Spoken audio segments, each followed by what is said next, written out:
Muy pero muy bienvenidos al canal, Mariel. ¿Qué tal? Hola a todos. Ya estamos en el capítulo 8. Bueno, espero que las ansiedades no lo hayan matado, nos hicimos esperar un día. Bueno, Sí, un día. pero bueno, ya estamos y vamos a ver si entramos ya al capítulo 8, que está muy interesante. No voy a adelantar nada, mejor vamos directo al grano, ¿te parece, Mariel? Dale, perfecto. Muy bien, salimos Bien. de la camarita y cuando vos quieras ya estamos en el capítulo 8. Cuando vos quieras, Mariela. Bien. Historia de Salem, capítulo 8. El hijo de Adonías recorrió todas las calles y callejones en la búsqueda del precioso cetro, mas fue en vano. Al ver declinar en el horizonte el sol, anunciando la llegada de una oscura y fría noche más, su corazón fue preso de una gran agonía. Allí en aquel último callejón, casi vencido por el agotamiento y por la desesperanza, inclinó la frente, desfalleciéndose en llanto. Sus labios pronunciaron en medio de sollozos las siguientes palabras: Salem, Salem, tú no puedes perecer. Tu cetro necesita ser redimido de las garras de la rebeldía. Mas ¿cuándo y dónde voy a encontrarlo? Ya no quedan fuerzas en mí, y la esperanza de redimirlo antes de la noche me abandona. El príncipe, en su suprema angustia, no percibía que otro gemido de dolor procedente de cuerdas reventadas de un laúd humillado se hacía oír en aquel atardecer.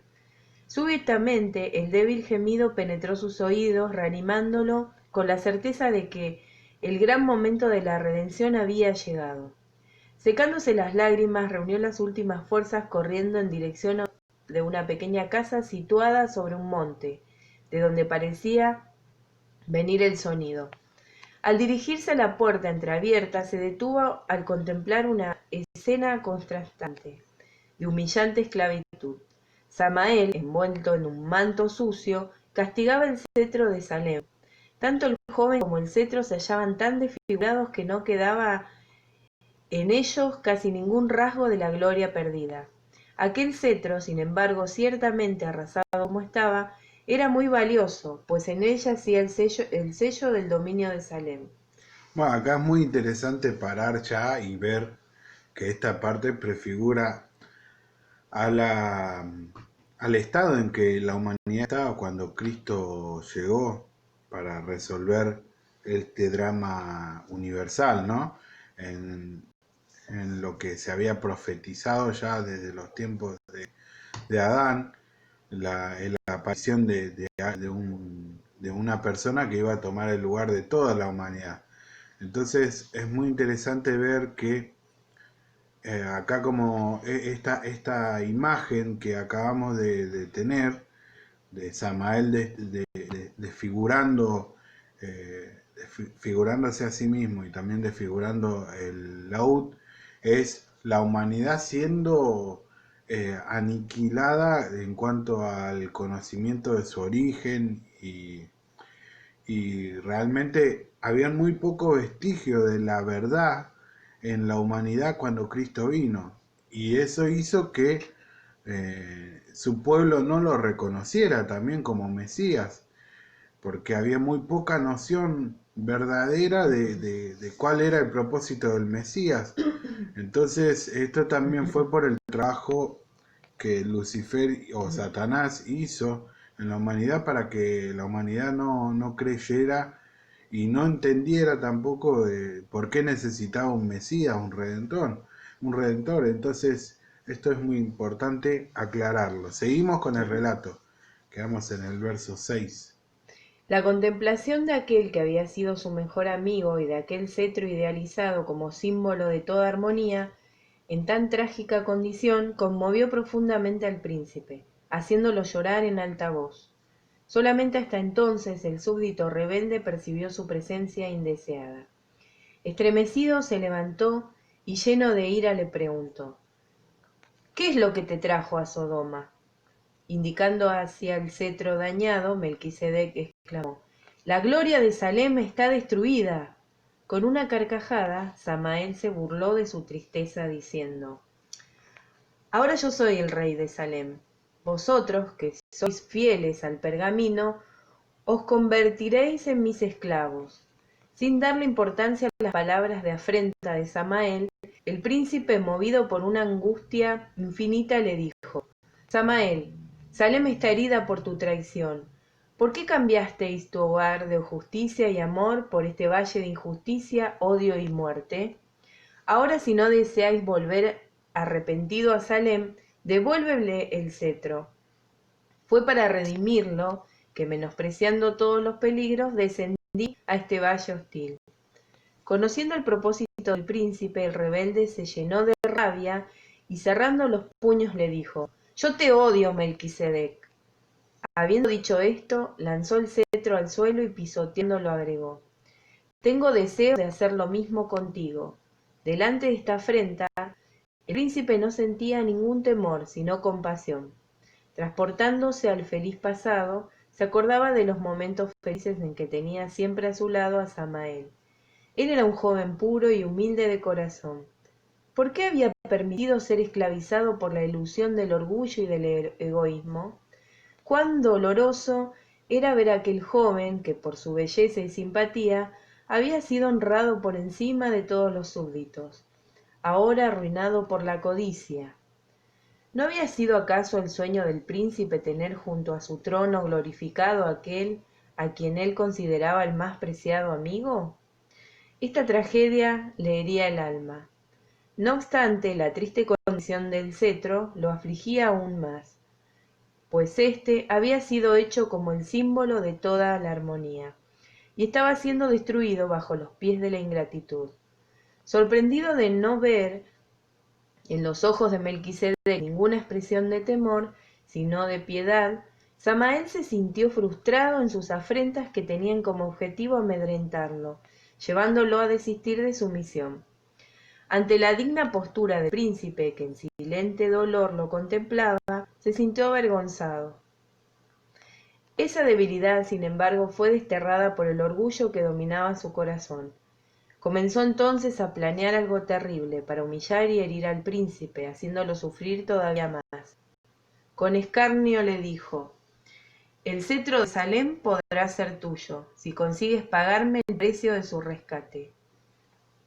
Esto me recuerda mucho a cuando Cristo es tentado en el desierto, esa conversación, ¿no? Ese, ese Ese choque, encuentro. sí, en donde, bueno, todos se acuerdan de lo que Satanás le ofrecía y todo. Sin embargo, Cristo sabía cuál era su final, pero aún así se mantenía firme en su propósito. Seguimos con el relato. Con un brillo en los ojos, el príncipe le preguntó: ¿Cuál es el precio? Samael, con una sonrisa maliciosa, pausadamente contestó: El precio no es oro ni plata, sino dolor y sangre. Tú deberás desnudarte completamente de vuestras vestiduras, acostándote en el suelo. Deberás soportar en esa condición golpes hasta que el sol se ponga. Si tú estuvierais dispuesto a someterte a mí, sin reaccionar, el cetro será eternamente tuyo, enteramente tuyo.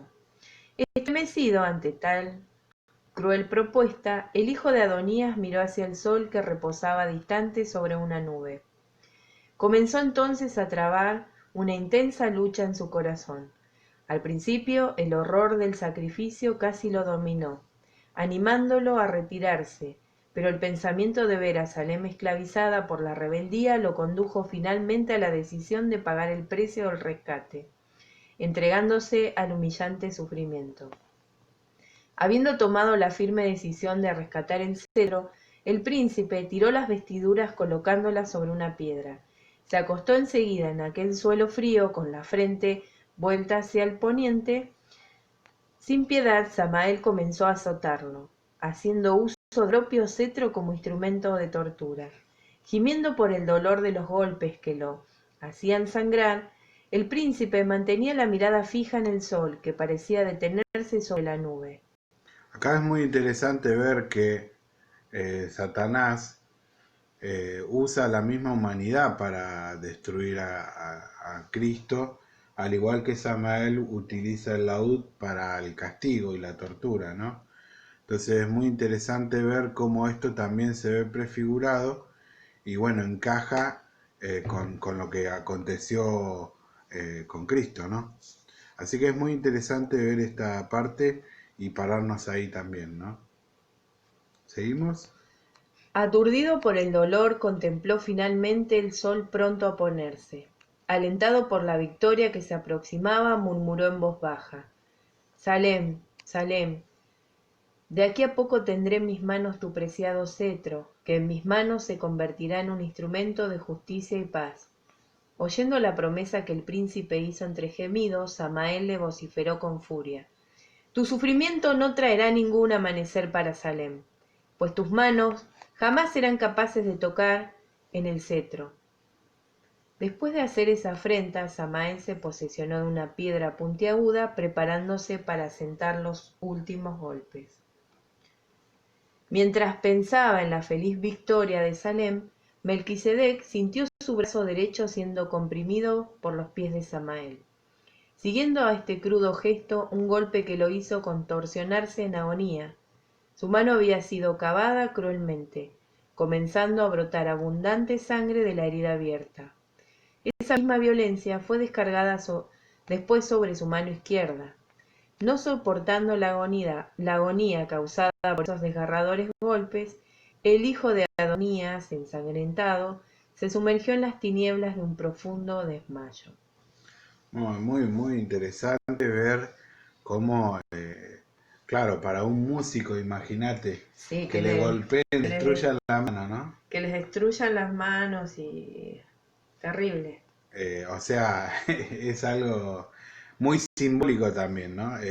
Lo que Satanás quiso hacer también con Cristo al exponerlo en una cruz, que para la humanidad de ese entonces estar colgado en un madero era una señal de maldición, es la misma intención y la misma maldad de querer desfigurar las manos de un músico, se ve prefigurado muy claramente ahí. Así que bueno, llegamos hasta el capítulo 9, espero que les haya gustado. Y bueno, esto ha sido todo por hoy. ¿Algo más para aclararte? ¿Algo que quieras comentar, Mariel? No, todavía sigo como impresionada y cómo el relato te lleva a las imágenes, cómo están bien, está tan bien descrito todo, Cada detalle. cada detalle que te hace ver la imagen y también sentirla, sentir la traición, sentir, bueno, cuando Samael le grita cosas, el dolor, Sí. el frío, ¿no? Sí, y también yo no sé, yo también veo, ¿no? Lo más importante que a mí es la pasión. Que es lo mismo me hace acordar a la película, ¿no? La Pasión de Cristo. Digo, veo también esa pasión por Salem, esa